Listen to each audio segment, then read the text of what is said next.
네, 안녕하세요. 여러분들의 구독과 좋아요로 이 채널이 유지되고 있습니다. 네, 영상 속도는 1.5배를 추천드리고요. 항상 구독자님, 멤버십 회원님들에게 감사하다고 말씀을 드리면서 자, 이번 내용은 그럼에도 불구하고도 비트코인을 계속 들고 가셔야 된다고 말씀을 드리는 영상으로 한번 만들어 보았습니다. 같이 한번 보도록 하시죠. 최근에 알트코인들이 엄청나게 조정을 많이 나와주고 있는 실정입니다.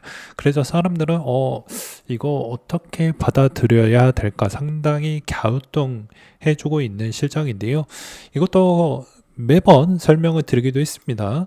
자, 이건 도미넌스 차트인데요. 최근에 도미넌스가 어떤 변화점에 나왔습니까? 이때가 61%였고요. 그리고 최저점이 거의 보았을 때 55% 정도였습니다. 그러면 통상 한 6%에서 7% 정도 추이의 변동성이 생겼다고 볼 수가 있겠죠. 그러면 당연히 10%에 거의 가까워졌으니 어느 정도 도미넌스에 따른 변동성으로 인한 이제 어느 정도 단기적 마무리가 나올 수 있는 추이가 있을 수 있겠거니라고 설명을 드리기도 했습니다. 그리고 과거에도 제가 뭐라고 했습니까? 도미넌스가 현재 100% 구간 여기를 100으로 잡고 그리고 과거에 있는 이 구간 안에 있는 추이를 봤을 때도 40%니까 여기가 대충 한 60% 정도 차지를 해주고 있는 실정이었고 이때도 마찬가지로 70% 정도에 있는 추이에서 또 대부분 여기가 40%였으니 여기가 30%였고 그러면 여기에서 변동성 추이는 비트코인의 시총이 어디에서 마무리가 될지 모르겠지만 여기에서 거의 한 대충 한 반 정도를 잡고 가져가셔라 라고도 말씀을 드리기도 했습니다. 그러면 이 변화적 추이가 최대 15에서 20% 정도 추이가 변동성이 생긴다라는 것인데 그러면 여기에서도 당연히 6% 정도면 전체 15%를 100분율로 나뉘었을 때 비중을 보게 되면 꽤 많은 변동성이 생겼다라고 볼 수가 있게 되겠죠. 그래서 어느 정도는 대부분 한 6에서 7% 정도나 7에서 8%요 정도가 나오게 되면 당연히 추가적으로 좀 더 알트코인이 일시적으로 20%씩 빠지는 건 당연시하게 좀 받아들일 필요성이 있다라고 말씀을 드릴 수가 있을 것 같고 그 다음으로 대부분 커뮤니티에서도 이번에 무브 관련된 이야기가 좀 많이 흘러나와 주고 있어서 이것도 미친 듯이 이야기를 많이 했습니다. 왜 그러냐면 상장 초창기 때는 항상 한국 거래소가 설거지를 많이 했기 때문에 절대적으로 이게 뭐라고 해야 될까요? 정답은 아니지만 그래도 이걸 따라가서 무언가를 좀 먹어보겠다 이런 관점을 보는 건 바람직하지 않는다 라고도 매번 설명을 드리기도 했었죠. 근데도 불구하고도 이걸 또 따라가서 이제 그걸 또 해먹으려고 하시는 분들이 워낙 많이 계셔서 그런 점이 매우 안타깝다라고 저는 말씀을 드릴 수가 있을 것 같습니다.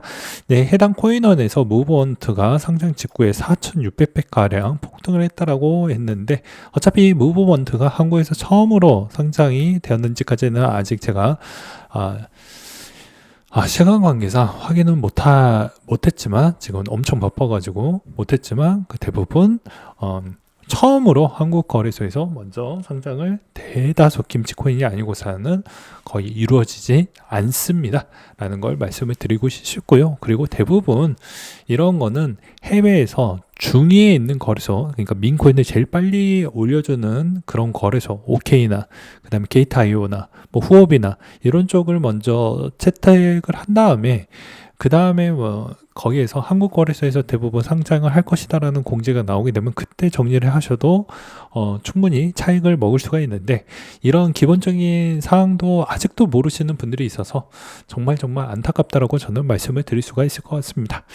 그 다음으로 이제 또 여러 가지 이슈 중에서도 또 보게 되면 자, 이번에 이더리움 재단은 항상 운영비를 빼고 있다라고 계속 이야기를 했기 때문에 이거는 큰 문제점이 아니라고 저는 생각을 하고 있는 바가 될 것 같습니다. 이것도 이제 구체적으로 이야기를 하면 비트코인의 ETF에 있는 비중에서도 블랙록, 피델리티에 있는 비중은 그대로 유지를 해주고 있고 아크 인베스트 같은 경우에는 이제 나중에도 한 번 더 설명을 드리기도 하겠지만 아크 인베스트 같은 경우에는 전략적으로 모았다가 팔았다가 하는 추이가 좀 더 많이 보여주었기 때문에 그렇게 좀 바라볼 필요성이 있겠고요. 그리고 이더리움도 어찌 보면 과거에 있는 추이보다는 훨씬 더 좋아졌다고 볼 수가 있습니다. 왜 그러냐면 자, 한번 보십시오. 기존에 있었던 추이 대비보다는 수급도 좋아졌고요. 유입량도 계속 늘어났기 때문에 이런 점은 좀 다르게 봐볼 필요성이 있지 않을까라고 생각이 들고, 그 다음으로 이 시장에 뭐 끝나지 않았습니까? 커뮤니티에서는 그런 뭐 바람의 조짐이 계속 보여주고 있습니다. 그렇다 보니까는 여기에서도 이제 제가 워낙 답답해서 다시 한번 이야기를 하지만 이제 이 라마에서도 볼 수 있습니다. 총 TV를 보셔도 상관이 없고요. 네. 이걸 보셔도 상관이 없고, 그 다음에 이것도 보기 싫다라고 하면 코인마켓캡에 들어가서 실질적으로 전체에 있는 비중을 이렇게 보시면 도움이 많이 됩니다. 전체에 있는 비중이 늘었냐 안 늘었냐가 중요하죠. 전체 시가총액은 늘었고요. 알트코인 비중도 적절하게 조정을 나와주고 있는 실정입니다. 여기서 추가적인 조정이 나온다고 하더라도 여러분들이 이제 밀어붙일 만한 알트코인들은 여전히 손을 꽉 쥐고 가셔야 된다라고 저는 생각을 하고 있는 바가 될 것 같습니다. 그래서 그런 이야기를 좀 드리고 싶었고요. 그 다음에 이번에 이제 머스크 형이 페페로 좀 장난질을 쳤다라는 내용과, 그 다음에 유의 종목 지정은 내년 초 때부터 계속 수시로 이야기가 많이 나와 줄 것으로 저는 보고 있는 실정입니다. 그 다음으로 이제 이번에 알트코인 미체결 약장 리셋도 좀 있었고, 그 다음에 이더의 또 도미넌스 부분에 따른 감소적 추이가 좀 많이 있었기 때문에 여기에도 하락빔이 좀 나오는 거 아니냐, 뭐 이런 이야기가 좀 돌더라고요. 근데도 저는 오히려 이 반대로 생각을 하고 있습니다. 이 전체 점유율 추이가 매우 낮기 때문에 오히려 더 빨리 반등을 할 수 있는 가능성은 존재를 하지 않을까라고 생각을 해주고 있고요. 그런 반등적 근거는 ETF의 수급과 레버리지 ETF에 있는 거래량의 상위 순위에 있는 그런 지표를 보고 판단을 했습니다. 그 다음에 이제 여러분들이 뭐 무서워요, 팔고 싶어요, 이런 이야기가 많이 나온다고 하더라도 어차피 변동성은 거의 많이 생기겠지만 이 중에서도 흔들림이 없는 사람들이 그 남아져 있는 그 던졌던 물량을 다 받아내면서 한 번 더 여러분들의 자산적 격차를 벌린다고 생각을 하시면 될 것 같습니다. 마이크로 스트래티지 셀러 형님을 보십시오. 꾸준하게 자기 주관대로 계속 잘 모아가고 있고요. 그 다음에 이제 비트코인 이제 후발적으로 나올 수 있을 만한 호재들도 아직도 많다라는 거 볼 수가 있습니다. 뭐 대략적으로 내년 기반은 알트코인 ETF 부분도 있고요. 트럼프 정권이 이제 막 시작을 하고, 그 다음에 2년 주기마다 해당에 있는 총선 같은 선거가 또 남아져 있기 때문에 2년 이전에 또 성과를 내야 되는 그런 부분이 있습니다. 그래서 컨퍼런스 VIP 라운지의 고래만을 위한 전용 미팅을 만들어 보겠다라는 이야기가 나와주고 있는 실정이죠. 그 다음에 이제 또 우리 펑이 형, 창펑이 형이 또 비트코인 비축 채택 가능성을 언급을 또 하기도 했습니다.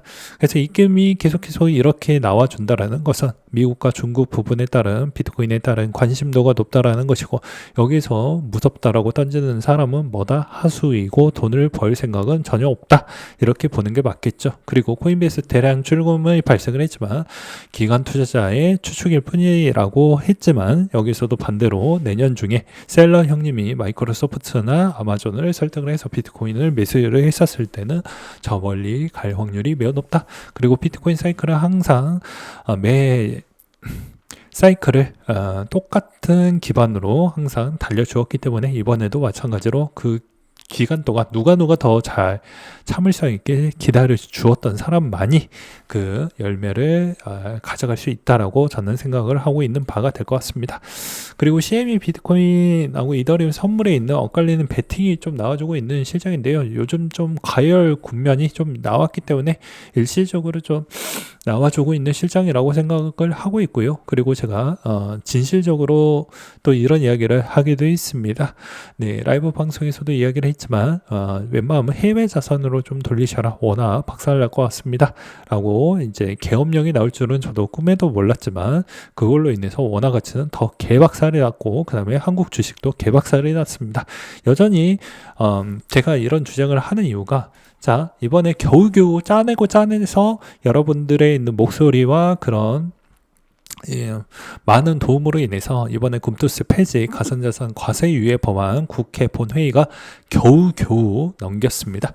이거를 이제 제가 바쁘지 않으면 그 전에 이제 그런 추정적인 이야기를 좀 했었을 것 같은데 제가 바쁘다 보니까 이제 뭐 어쩔 수 없이 뭐 그냥 간략하게 이야기를 한다라고 하면 아무래도 이제 그 민주당 입장에서도 국힘이 저렇게 망가졌기 때문에 그리고 해당에 있는 윤석열도 많이 망가졌기 때문에 이 망가졌던 패턴이 우리도 망가지는 행동을 지금 시점에서 이권 싸움으로 보였을 때는 너희들도 똑같은 새끼들이다라고 엮일까봐 통과할 건 통과시켰던 것 같다라고 생각을 합니다.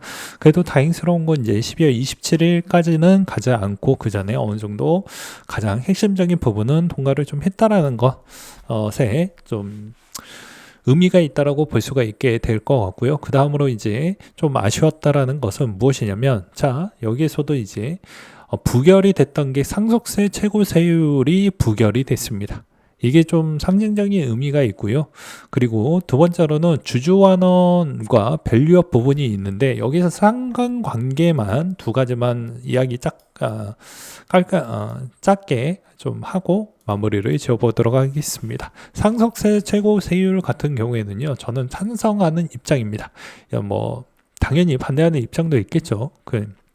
왜 찬성을 하냐면 어차피 인간이 한번 태어나면 자기에 있는 DNA에게 조금이나마 좀 더 유리한 부분을 남기려고 하는 게 본능이고 그것을 부정하려고 하는 사람은 상대적인 형태로 부정이 생기는 것이지 정작 자기 자식한테도 너도 그냥 제로 베이스에서 한번 띄워봐라 라고 이야기를 하는 부모가 과연 몇 명이나 있을지 저는 아마 대한민국에 거의 제로라고 생각을 하고 있는 시점입니다. 그래서 웬만하면은 상속세는 지금 시점에서 좀 재조정이 필요하고 제 두 번째 이유도 있는데요.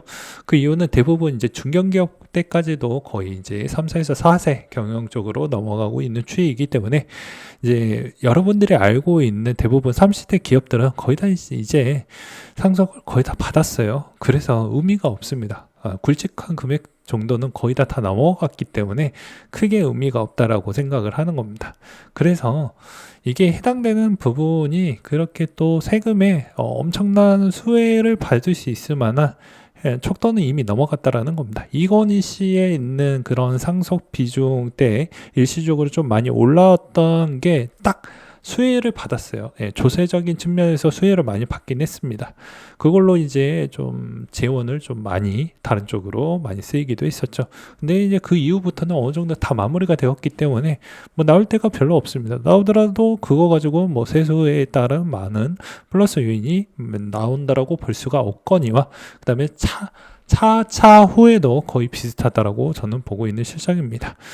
이제 여기서 이제 변수는 부동산하고 뭐 여러 가지가 있긴 하지만 그건 이제 뭐 다음 뭐 라이브 방송 때나 뭐 이렇게 좀 시간이 남았을 때 이야기를 하도록 하겠고 그 다음에 이제 가장 직결적으로 볼 수 있는 내용이 이제 밸류업 부분이라고 저는 생각을 합니다. 밸류업도 저 모양 조건인데 과연 코인에 따른 이런 세금도 개같이 저딴 식으로 하고 있는데 과연 그분들이 우리의 뭐 이런 세금에 따른 이제 분리 요건 부분이 앞으로 이제 뭐 못해도 뭐 2, 3년 내외에는 뭐 이런 기준표를 만들어서 제시를 할 때 과연 우리의 목소리를 제대로 들어주면서 그런 거를 만들어 줄 것인지 제가 봤을 땐 주식판만 봐도 저 모양 그러니까 개판인데 과연 합리적인 형태에 따른 과세 체계를 만들어서 우리한테 제시를 해줄 것인지 항상 의구심이 있고요. 물음표에 있다라는 것입니다.